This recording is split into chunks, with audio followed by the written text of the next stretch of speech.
주를 향한 마음이 변치 않게 하여 주옵소서. 이러한 상황 때문에 변하고 저러한 상황 때문에 변하는 내가 아니라 그 어떤 상황에도 변치 않는 나, 그렇게 살아가게 하여 주시옵소서.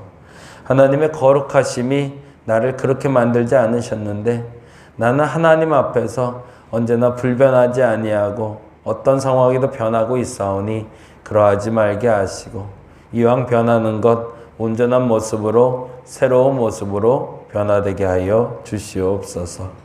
수능을 마치고 애쓰고 수고했던 결과를 기다리는 우리 수험생들 마음을 위로하시고 또한 그들을 위해서 기도했던 부모님들의 마음도 위로하시사 참 평강 가운데 지켜 주시옵소서. 이번 주일에는 우리가 창립 감사와 추수감사 주일로 함께 모이고자 합니다. 한훈재 목사님과 함께하는 이 집회에 참여하는 모든 사람들의 마음속에 예수 그리스도에 대한 복음과 만남의 역사가 있게 하시고 하나님을 온전히 찬양하고 하나님께 영광 돌리는, 그리고 우리 담임 목회가 회복되는 시작점이 다시금 되게 하여 주시옵소서. 주님께 모든 것을 맡기며 고마우신 예수님 이름으로 기도드렸습니다. 아멘, 아멘. 에스겔 34장 말씀 같이 볼까요? 에스겔 34장 1절에서 6절 말씀됩니다.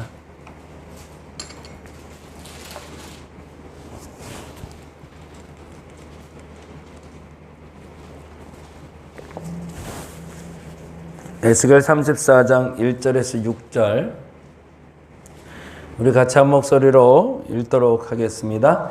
여호와의 말씀이 내게 임하여 이르시되 인자야 너는 이스라엘 목자들에게 예언하라.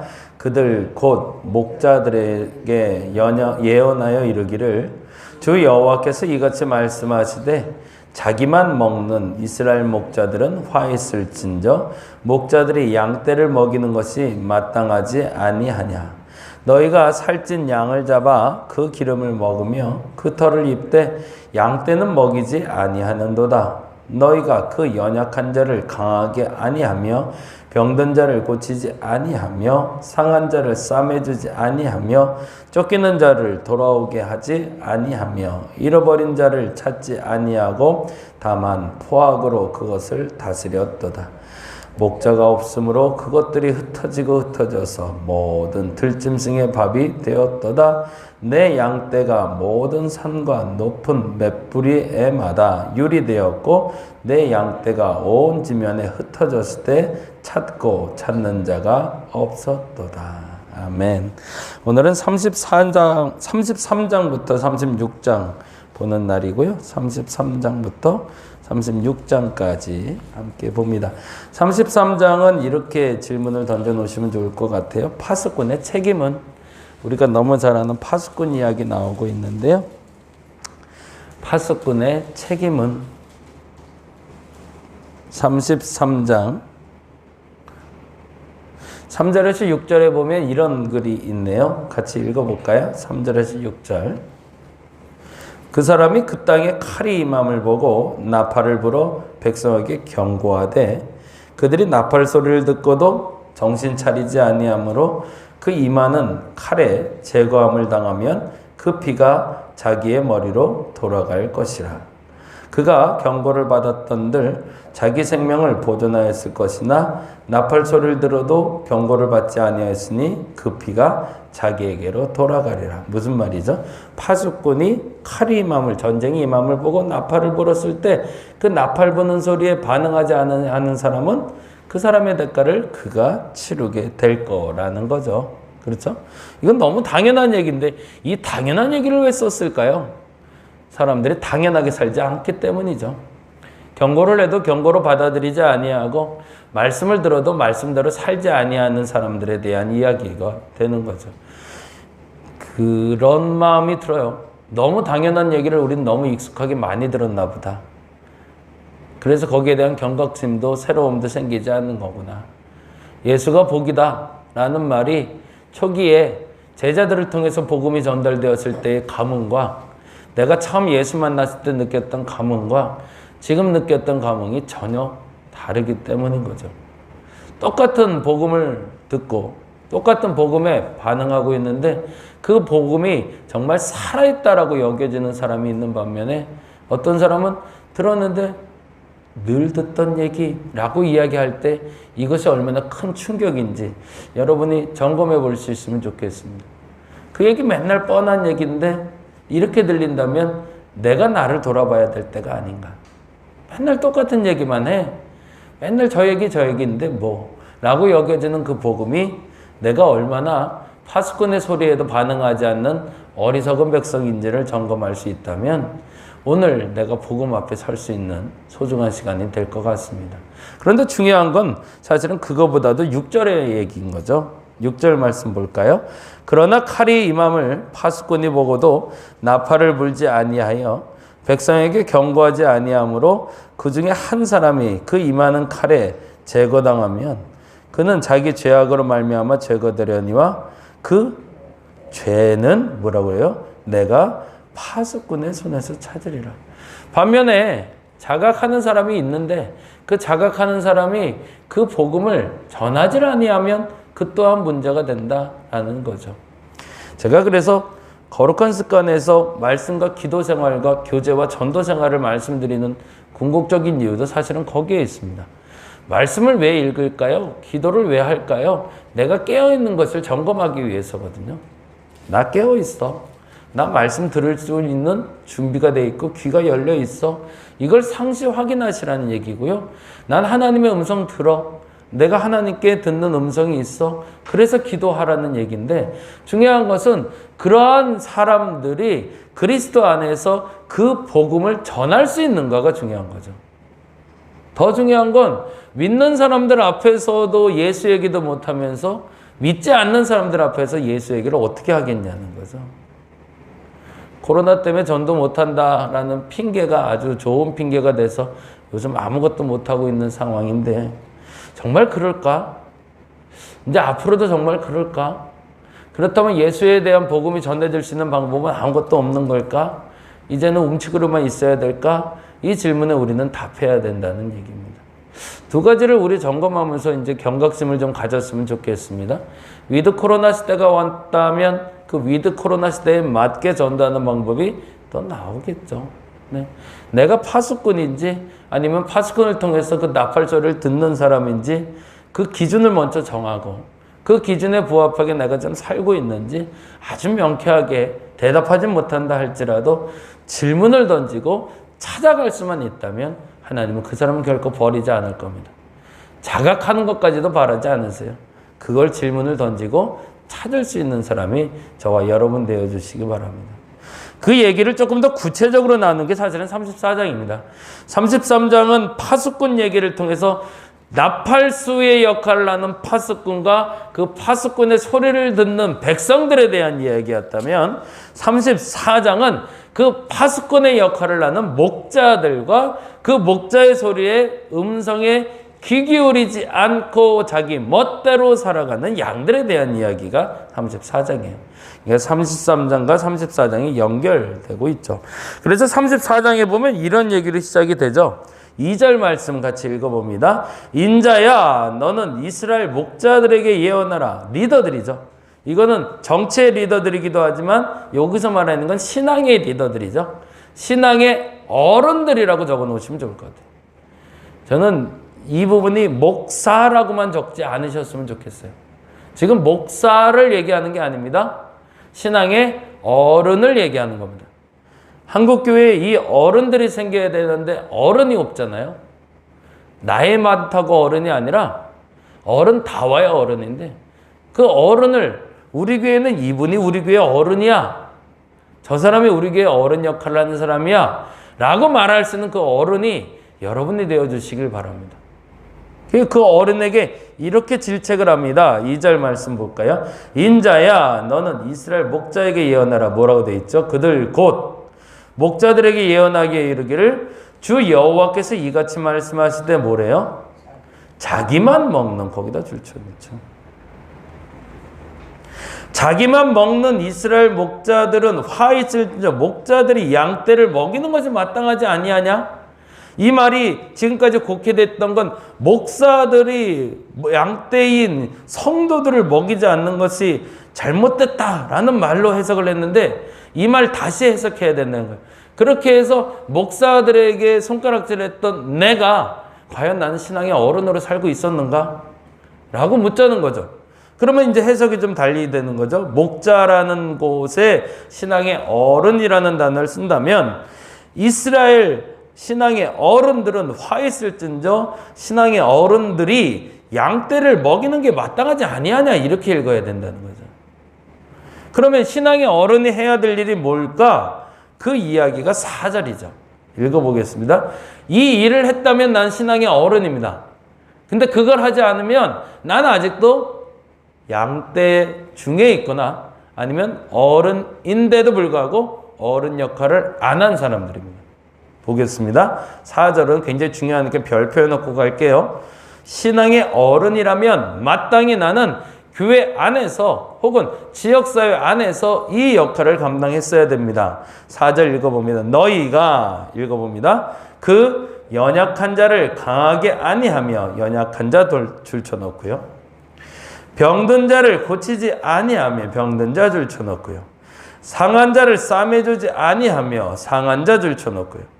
쫓기는 자들을 돌아오게 하지 아니하며 거기다 줄쳐놓고요. 잃어버린 자를 찾지 아니하고 잃어버린 자 줄쳐놓고요. 다만 포악으로 그를 다스렸도다 거기다 줄쳐놓고요. 내가 마땅히 신앙의 어른이라면 여기가 이제 제일 중요한 부분이라 여기서 조금 집중을 할게요. 교회 안에서 예수를 만났다. 세상 속에서 예수를 만났다. 내가 복음을 만났다 라고 말하는 사람들이 말씀에 갈급함이 생깁니다. 그리고 기도합니다. 그리고 삶이 변화됐다고 얘기합니다. 근데 어떤 사람은 내가 말씀을 듣고 기도를 했는데 뭐가 변화되어야 되는지 모르겠다는 사람들이 있습니다.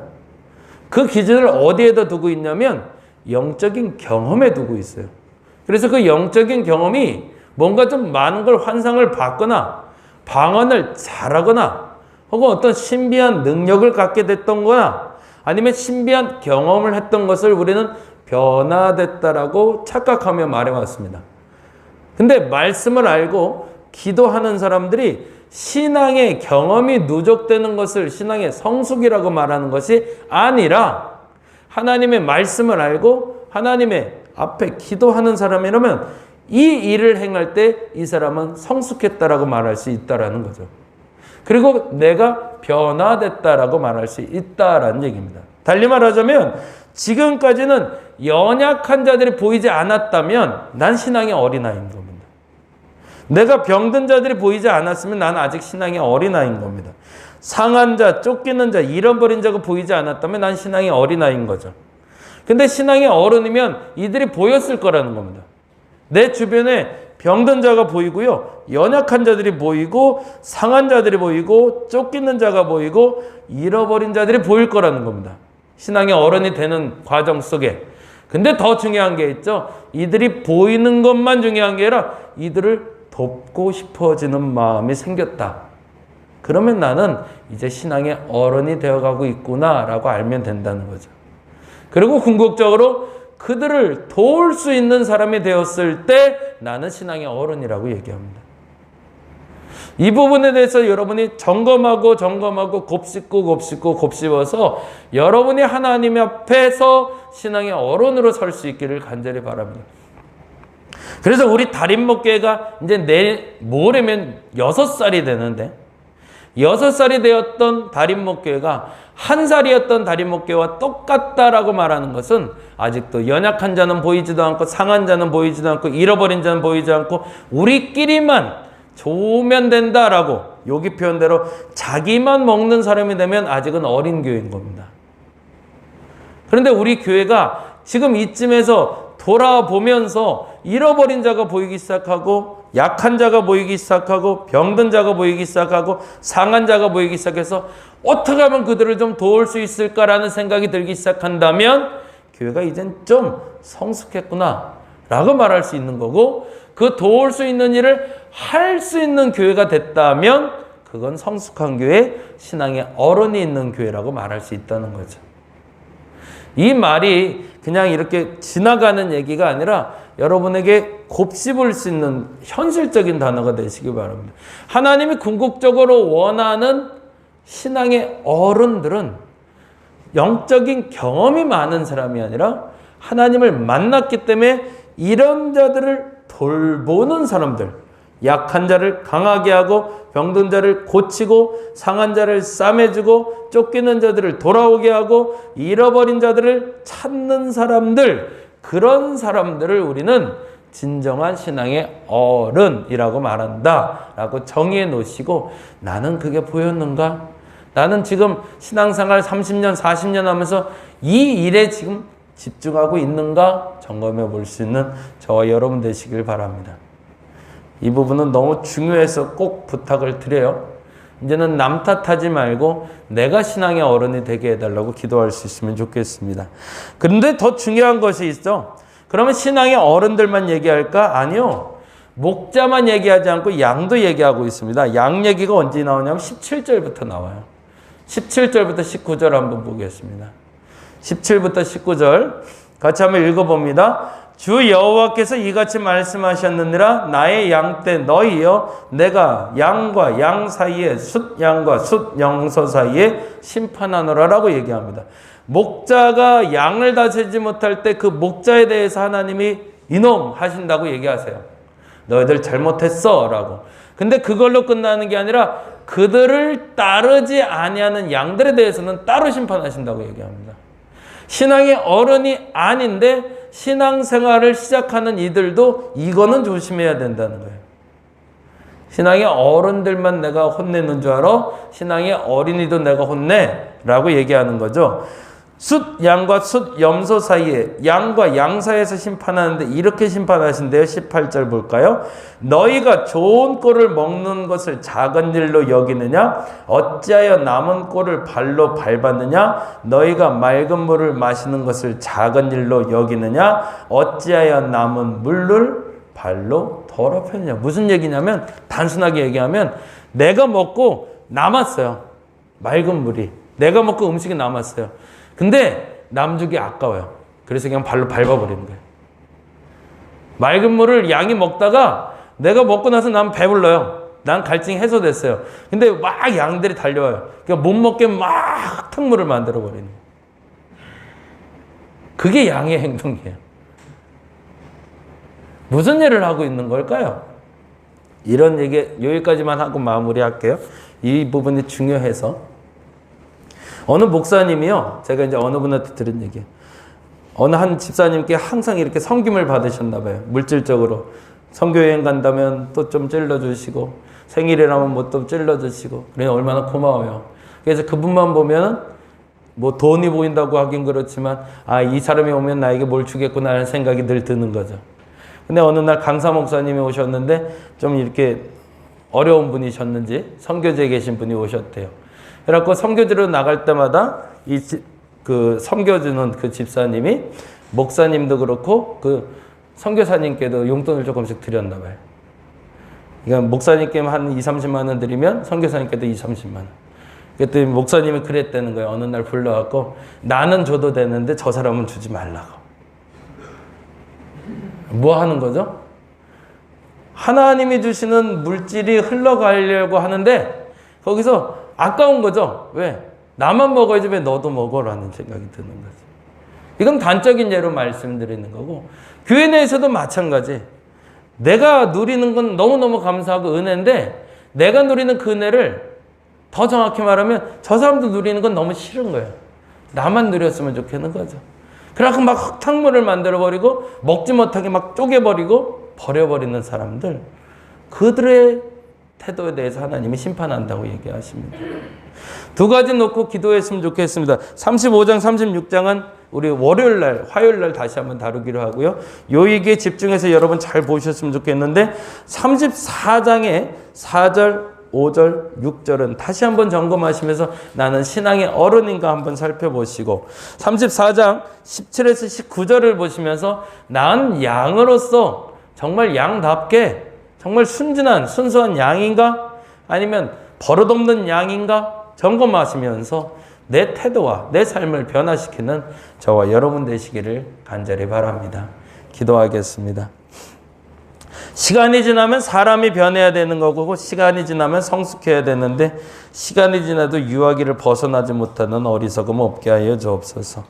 이제 우리 달인목교회가 그 성숙을 향해 나가고자 합니다. 한 걸음 한 걸음 더 멋지게 더 대단하게가 아니라 더 성숙하게 나갈 수 있는 한 걸음 첫발 되게 하여 주시고 그 일을 위해서 최선을 다하는 교회 되게 하여 주시고 그 일에 열매도 따는 교회 되게 하여 주시옵소서. 이제 창립 6주년을 맞이합니다. 6년이나 됐으면 이제는 먹여주시고 재워주신 일이 있어서 먹여주고 재워둔 일을 하는 교회 되게 하여 주옵시고 그 일을 마땅히 감당하기에 부족하지 않은 우리 성도들 되게 하여 주시옵소서. 감사합니다. 고마우신 예수님 이름으로 기도드렸습니다. 다 같이 기도하고 돌아가겠습니다.